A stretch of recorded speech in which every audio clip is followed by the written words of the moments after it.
Morning, guys. I've been getting lots of compliments on my hair. Thank you.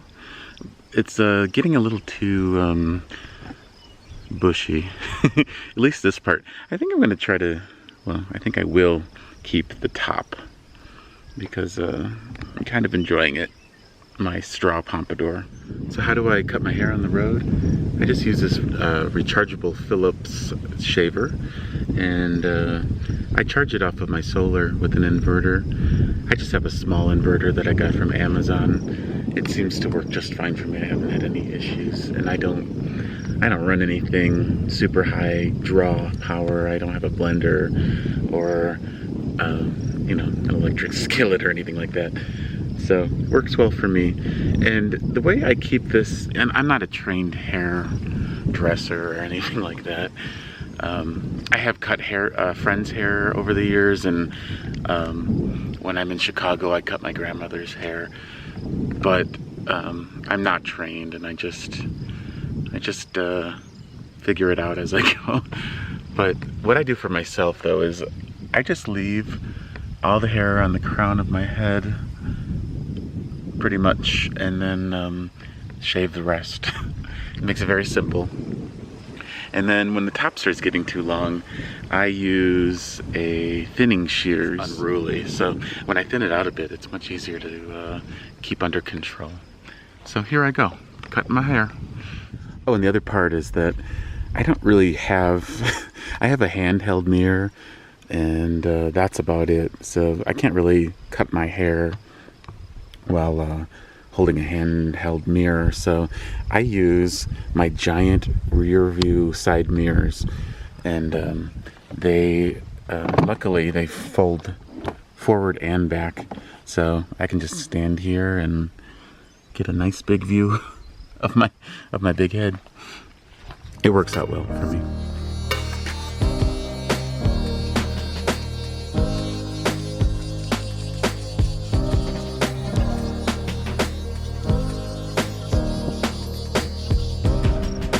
It's getting there. I also need to trim my beard. So here are those thinning shears that I was talking about. So it just goes in and cuts some of the hairs, not all of the hairs.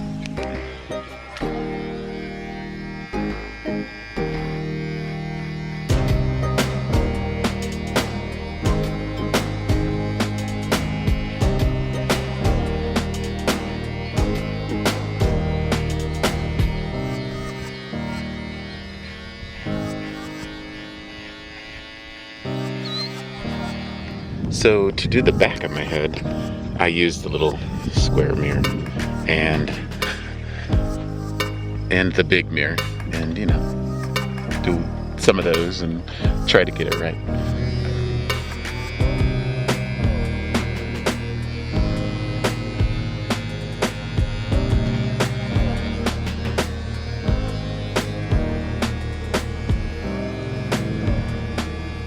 So what do you think?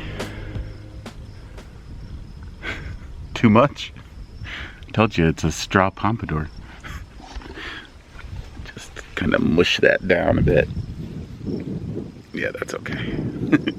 And I did trim this a little bit, and I thinned this out just a tad because yeah, it's so much easier to control when it's a little thinner. And now I just have to try to get all the little hairs off of me. One tip, if you're going to do your own hair and do it outdoors, is do it on a day that there's a nice breeze, because it sort of does that job for you. It carries the hair away, and then the little birds can use it to make a nest. At least that's what I like to think they do with it. I don't know.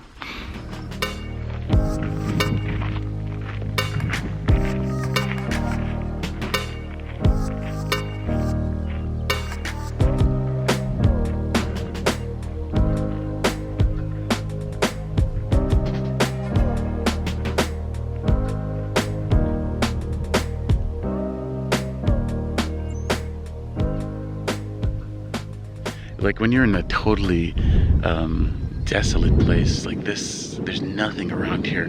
We did pass a little town. It was way over there, And it looked like at one time it had some businesses, like a little storefront and a gas station, but everything was shut down probably at least 20 years ago. And that's the closest town for, I don't know, 30 miles or more. So it's very dark here at night, and actually during the day, the only thing you can hear are birds and the wind, basically. At night, we were freaking ourselves out a little bit. We heard some weird noises after we cooked and ate dinner. We heard something that at first I thought it was a frog, and then I thought maybe it was like a baby cow making some weird noises. And then the longer we listened, the more weirded out we got, because we weren't sure what the heck it was. It was coming from over there somewhere. Now there are cows here. I think you can, no, those are trees.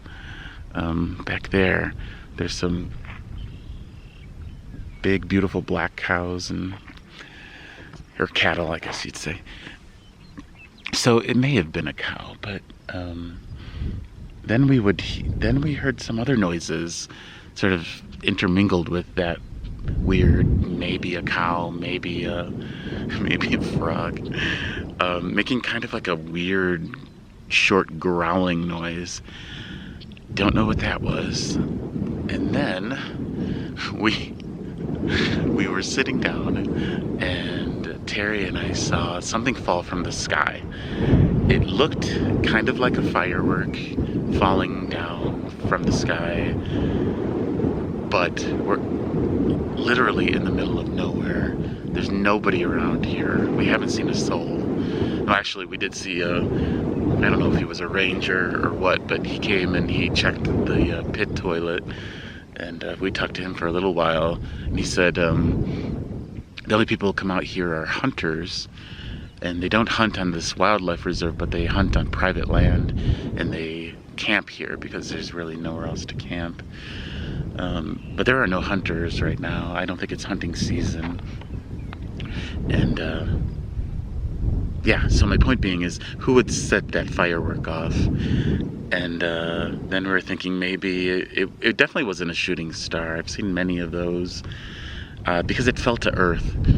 And so maybe we're thinking it's something from space, not maybe a spaceship. No, we're thinking more like a meteor or meteorite. I forget which is which. But that just sort of added to us being kind of weirded out by those noises we heard, and then we saw that thing fall from the sky, and then we started telling each other like ghost stories, and we were thoroughly freaked by the time we went to bed.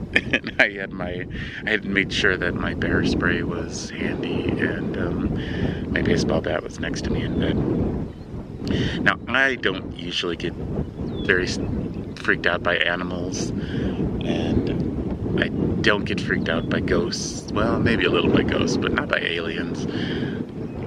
But I get freaked out by people, usually.